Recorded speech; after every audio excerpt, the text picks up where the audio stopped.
وغض صوت. إن الذين يغضون أصواتهم عند رسول الله أولئك الذين امتحن الله قلوبهم للتقوى لهم مغفرة وأجر عظيم. فهذا المسجد لا ترفع فيه الأصوات ولا يؤذى فيه أحد من المسلمين، بل أجواء تعبدية إيمانية يخرج فيها الزائر برحلة الزيارة العمرية لتؤثر في تجربة حياته وتثريها بما يقربه إلى الله. وأهم ذلك التوحيد، الحرص على العقيدة الصحيحة والتوجه إلى الله وحده وإخلاص العمل له، ألا لله الدين الخالص، والحرص على السنة والهدي النبوي، والحرص على ما كان عليه السلف الصالح رحمهم الله.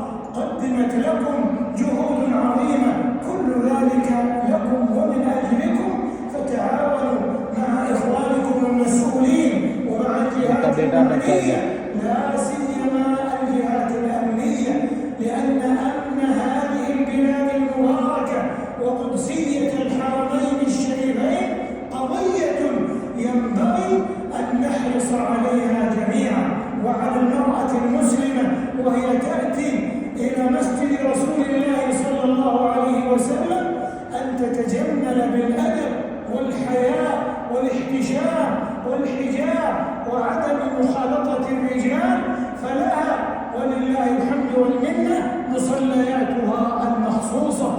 ومما ينبغي أن يذكر به سنة الاعتكاف، فقد كان عليه الصلاة والسلام يعتكف في العشر الأواخر من رمضان.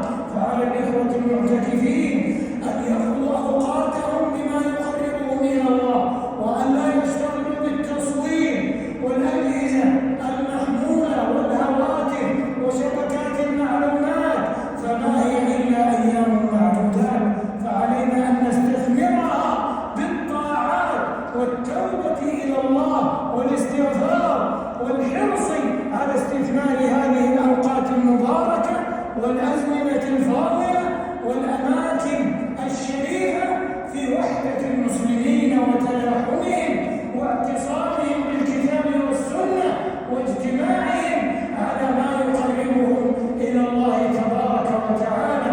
وليعرف قدر ومكانة هذه البلاد المملكة العربية السعودية وما قدمه ولاة أمرها وفقهم الله من عناية ورعاية فائقة جديدة بالحرمين الشريفين وتهيئة كافة الخدمات لهم ليؤدوا زيارتهم بكل يسر وسهولة.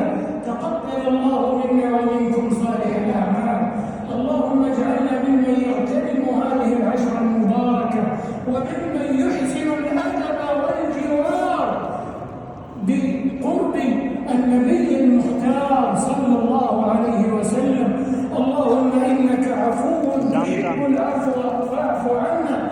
اللهم اجعلنا ممن يغتنم هذه الليالي الشريفة ويقوم ليلة القدر إيمانا واحتسابا فيغفر له ما تقدم من ذنبه، وأن يجعلها عائدة على المسلمين بالعز والنصر والتمكين والنجاة والنصر على أعدائهم، لا سيما إخواننا في فلسطين، وأن ينقذ المسجد الأقصى من الأعداء الغادرين المحتلين بقوته وجبروته، وأن يجمع كلمة المسلمين وأن ينصر دينه ويعلي كلمته، إنه خير مسؤول وأكرم